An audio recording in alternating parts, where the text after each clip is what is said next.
Minute یا 1 minute پہلے کھلوا دیا تو یاد رکھو تم نے ان سب کے روزوں کی ذمہ داری اٹھا لی. بڑی احتیاط کیا کرو، انتہائی احتیاط کی ضرورت ہے.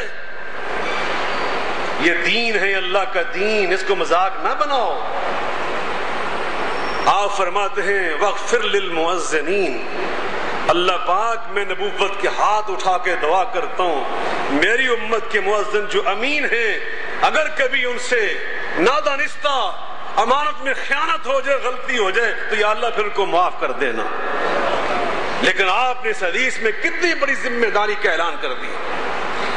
آگے چلیے، جناب محمد الرسول اللہ علیہ الصلوۃ والسلام نے ہمیں دین کے ہر معاملے میں رہنمائی فرمائی. آپ ایک دن صحابہ سے فرماتے ہیں الا ادلکم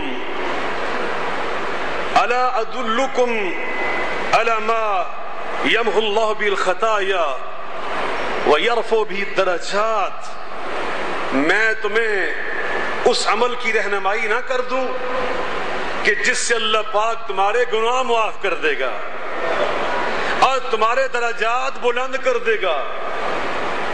میں تمہاری رہنمائی نہ کروں اس عمل کی جانب جس کی برکت سے اللہ تمہارے گناہ معاف کر دے گا اور اللہ پاک تمہارے درجات بلند کر دے گا. قالوا بلا یا رسول اللہ صلی اللہ علیہ وسلم، سب صحابہ نے کہا اللہ کے رسول صلی اللہ علیہ وسلم کیوں نہیں، آپ ہماری رہنمائی فرمائیں. جناب محمد الرسول اللہ صلی اللہ علیہ وسلم نے فرمایا اسباغ الوضوء علی المکارہ وکثرت الخطا الی المساجد وانتظار الصلاة بعد الصلاة. اللہ اکبر. آپ فرماتے ہیں جب وضو کرو تو اچھی طرح وضو کرو. جب وضو کرو، چاہے سردی لگ رہی ہے، پانی ٹھنڈا ہے، مگر وضو کرنے لگے ہو تو پھر اچھی طرح وضو کرو، پوری توجہ سے وضو کرو. میں اکثر دوستوں سے یہ کہتا رہتا ہوں وضو کو عادت سمجھ کے نہ کیا کرو، وضو کو عبادت سمجھ کے کیا کرو. وضو کرنا عبادت ہے، وضو کرنا، اور جب عبادت کرو اللہ کی توجہ سے کرو. نبی کریم علیہ السلام نے فرمایا اسباغ الوضوء علی المکارہ، چاہے انسان کو سردی لگ رہی ہے پانی ٹھنڈا، گرمی لگ رہی ہے پانی گرم، تبش سے وہ تپا ہوا پانی، آپ فرماتے جس نے اس طرح بھی وضو کیا پھر بھی توجہ سے کیا، اچھی انداز سے کیا، آپ فرماتے اللہ پاک اس وضو کی برکت سے اس کے گناہ معاف کر دیتا ہے. اور ایک حدیث میں تو آپ نے بڑی عجیب وضاحت فرمائی. آپ فرماتے بتاؤ کسی کے گھر کے سامنے سے نہر گزر رہی ہو اور وہ وہاں پہ 5 مرتبہ غسل کرے، اس کے جسم پہ کوئی میل باقی رہ سکتی؟ صحابہ کرام نے عرض کیا جی اللہ کے رسول ہرگز نہیں. جو روزانہ اپنے دروازے سے گزرنے والی نہر سے 5 مرتبہ نہاتا ہے، یہ میرے اور آپ کے ملک کی نہروں کی بات نہیں ہو رہی، یہ نبی پاک نے مثال دی میں پانی صاف ستھرا بہتا ہو. فرمایا وہ نہر 5 مرتبہ اس میں نہایا، اس کے جسم پہ کوئی میل باقی رہ سکتی ہے؟ صحابہ نے عرض کیا جی اللہ کے رسول ہرگز نہیں. آپ نے فرمایا اس کی مثال یہ ہے جو 5 مرتبہ وضو کرتا ہے اللہ اس کے جسم اور اس کے دل میں گناہ کی ایک میل کچیل اور گناہ کا ایک دبا بھی باقی نہیں رہنے دیتا، اسے پاک اور صاف کر دیتا ہے. یہ نبی پاک کی رہنمائی. آپ فرماتے ہیں ایک اور حدیث میں جب مسلمان وضو کرتا ہے 3 کلی کرتا ہے، اللہ اکبر، جو زبان سے گناہ کیے تھے اللہ پاک سارے معاف کر دیتا ہے.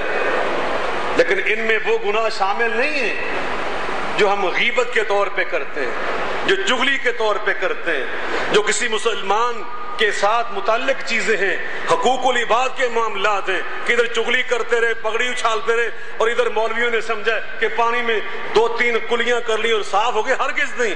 حقوق العباد جب تک معافی نہیں مانگ لو گے اللہ سے بھی اور اس بندے سے بھی، وہ تمہارے گناہ معاف نہیں ہوں گے. یہ صغیرہ گناہوں کی بات ہو رہی ہے.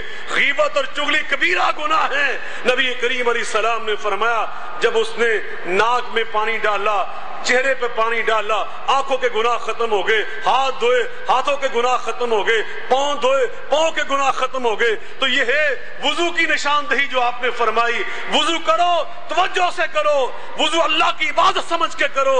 اللہ پھر آسمان سے اعلان کرتا ہے قد افلح من تزکا، قد افلح من تزکا وذکر اسم ربه فصلى، قد افلح من تزکا وذکر اسم ربه فصلى بل تؤثرون الحیاة الدنیا والآخرة خیر وابقى ان هذا لفی الصحف الاولى صحف ابراہیم وموسیٰ۔ اللہ فرماتے ہیں جس نے طہارت کا اہتمام کر لیا، تزکیے کا اہتمام کر لیا، پاکیزگی کا اہتمام کر لیا، اللہ فرماتے ہیں میں اللہ گارنٹی دیتا ہوں قد افلح، وہ کامیاب ہو گیا۔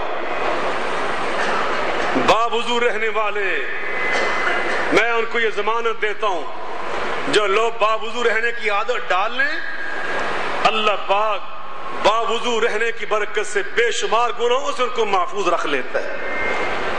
باوضو رہنے والے بہت ساری برائیوں سے اور بہت سارے شرور سے اور عیوب سے محفوظ رہتے ہیں۔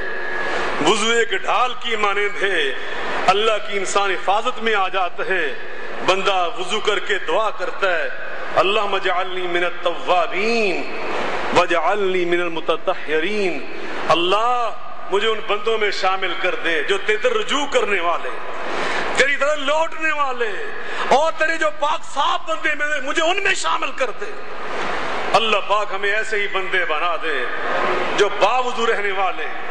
اس میں جو خیر و برکت ہے، کبھی 2 مہینے عادت ڈال کے دیکھ لو، زندگی بھر اس کی لذت محسوس کرتے رہو گے۔ ہمیشہ باوضو رہنے کی عادت ڈالو، اللہ تمہیں کئی بیماریوں سے محفوظ رکھے گا، کئی اللہ پاک برائیوں سے تمہیں محفوظ رکھے گا۔ دوسرا آپ نے فرمایا میں تمہاری رہنمائی کرتا ہوں اس عمل کی جانب جو تمہاری نیکیوں میں اضافے کا سبب، گناہوں کے معاف کر دینے کا سبب۔ آپ فرماتے ہیں جتنے قدم زیادہ چل کر مسجد کی جانب جاؤ گے اللہ اتنی زیادہ تمہاری نیکیاں درج فرمائے گا۔ تیسرا فرمایا جو مسجد میں بیٹھا، نماز پڑھی، محسوس کیا 1.5 گھنٹہ باقی ہے نماز عشاء میں، ابھی یہیں بیٹھ کے انتظار کرتا ہوں، مسجد میں بیٹھ گیا، نفل پڑھ رہا ہے، قرآن پاک پڑھ رہا ہے، تسبیحات کر رہا ہے، اگلی نماز کے انتظار میں بیٹھا ہوا ہے، اللہ اس کا بیٹھنا ایسا برکت والا بناتا ہے کہ اس کی برکت سے اس کے پچھلے گناہ معاف ہو جاتے ہیں۔ نبی کریم علیہ السلام